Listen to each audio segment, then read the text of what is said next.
spite of best treatment, so much of couple are getting positive. There are few couples, in spite of a best technique, they get a negative result.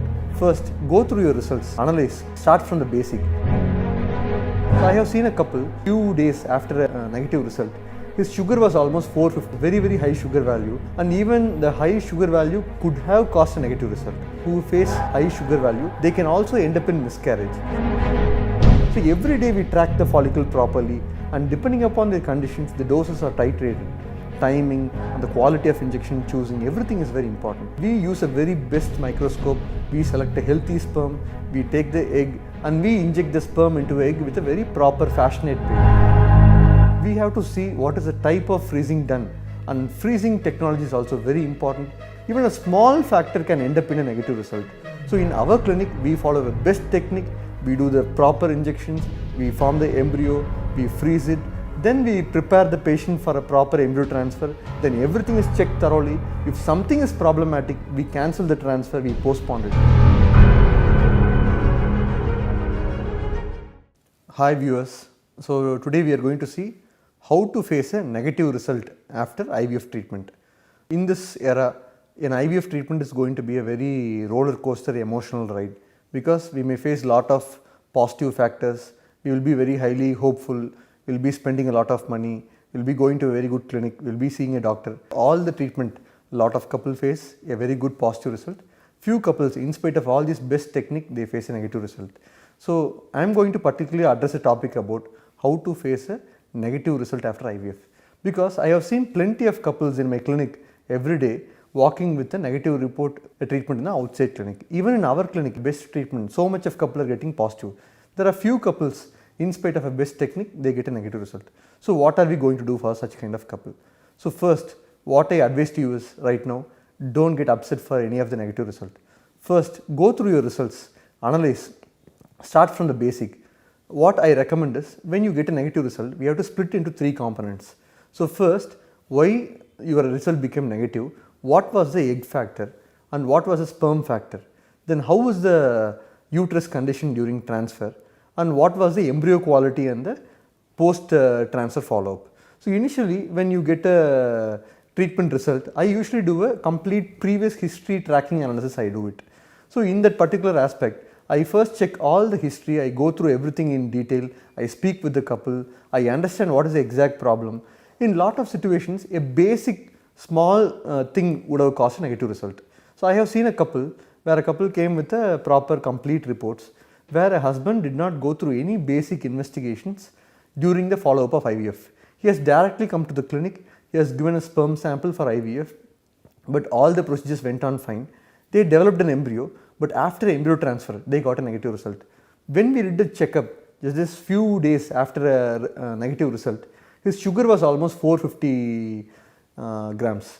The 450 sugar value is a very high sugar value, and even the high sugar value could have caused a negative result. And even in lot of couple who face high sugar value, they can also end up in miscarriage.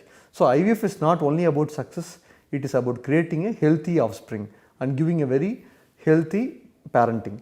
So in this particular couple, what I advise is, any of you, if you go through an IVF, first be very strong with your basic things before treatment.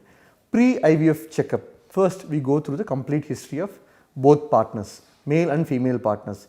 Initially we do a thorough analysis of scan for the wife, then a blood test, understand the thyroid report and the hormone reports. Then based on the hormone and the antral follicular count of the ovaries of women, we decide the dose of treatment, hormone injections. Then for male partner, we do a complete semen analysis. Then we also do a basic blood test, understand the sugar, understand the hemoglobin, platelets and serology, and both the couples are completely screened for all the seropositive factors, and everything is thoroughly checked, and even thyroid is also done for a male factor. Every country and every way of treatment changes in different clinics. What we follow is, we follow a very strict protocol for both husband and wife, and when this thorough analysis is completely done before treatment, then we take up a couple for an IVF treatment.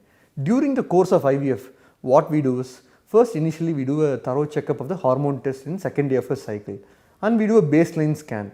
If there is no cyst, if everything is normal, if estradiol report is normal, LH is normal and other reports are normal, we start with injections.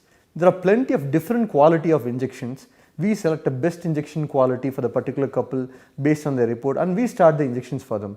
We monitor them with the day 5 scan and again day 7 scan and scans depending upon their egg growth. So every day we track the follicle properly, and depending upon their conditions the doses are titrated, and when the dose is good and when the follicular growth is very good, we give a trigger injections.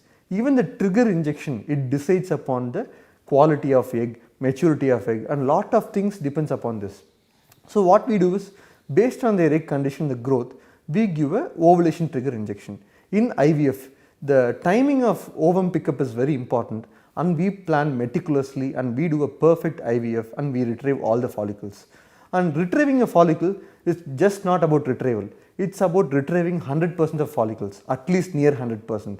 So we retrieve all the follicles, we check the quality, our embryologist team inside the laboratory, they identify the egg, they see the sperm, the preparation of sperms is also monitored. So when you face a negative result, in these parameters, if something is wrong, there is a high possibility of becoming a negative result after IVF. So the injection dosage, timing and the quality of injection choosing, everything is very important. During the laboratory conditions where IVF is done and ICSI is done, every sperm quality and egg is very important. So what we do in our clinic is, we use a very best microscope, we select a healthy sperm, we take the egg and we inject the sperm into egg with a very proper fashionate way. And every embryos are monitored in an incubator, and we also have a time-lapse technology where embryos are monitored properly. It is not done for all couples, but few indicated couples we also follow this technology. And once the embryo forms, there are two ways where we can end up in a transfer. Either you can go for a fresh transfer or we can go for a frozen transfer. Nowadays, in present era, almost every clinic in world, they follow frozen transfer. Few clinics, they still go for a fresh transfer. So when you go for a frozen transfer, we have to see what is the type of freezing done, and freezing technology is also very important. If something is not done correctly at that time, there is a high possibility the embryo may be lost. So we follow a best technique during freezing, we freeze the embryos, and our recovery rate is nearly 95 to 100%. So we take the embryos. So during this time, the couple is prepared for an IVF transfer. So after the pickup, the basic techniques like hysteroscopy, trial transfer, that is mock-up transfer, everything is done. If any difficulty is suspected, like difficult trial transfer, we dilate the cervix, we make the couple ready, psychologically fit, then we make them to enter into transfer. So once the patient enter into transfer, we monitor the uterus, that is the endometrium level. So the endometrial thickness is very important. Thickness alone is not important, the parameter, the quality and the endometrial pattern is also more important. So we identify the uterus, track it continuously like injections how it was done during ovum pickup time, and the endometrium is monitored completely. So when the endometrium reaches around 7.5 to 11 millimeters, we follow the proper starting of progesterone injections. And pre-progesterone, we should definitely do a proper progesterone testing. If a couple gets a progesterone value of 2.5 or 3 or more than that, there is a high possibility their embryo might not implant. So when we are going for a transfer, all these things should be monitored properly, the embryologist should be ready, the timing of thawing, timing of progesterone injection starting and the transfer duration, everything is more important. If something is wrong in this particular parameters, that is in this particular time, there is a high possibility a couple might face a negative result. So everything should be meticulously planned. Even a small factor can end up in a negative result. So in our clinic, we follow the best technique, we do the proper injections, we form the embryo, we freeze it, then we prepare the patient for a proper embryo transfer, then everything is checked thoroughly. If something is problematic, we cancel the transfer, we postpone it.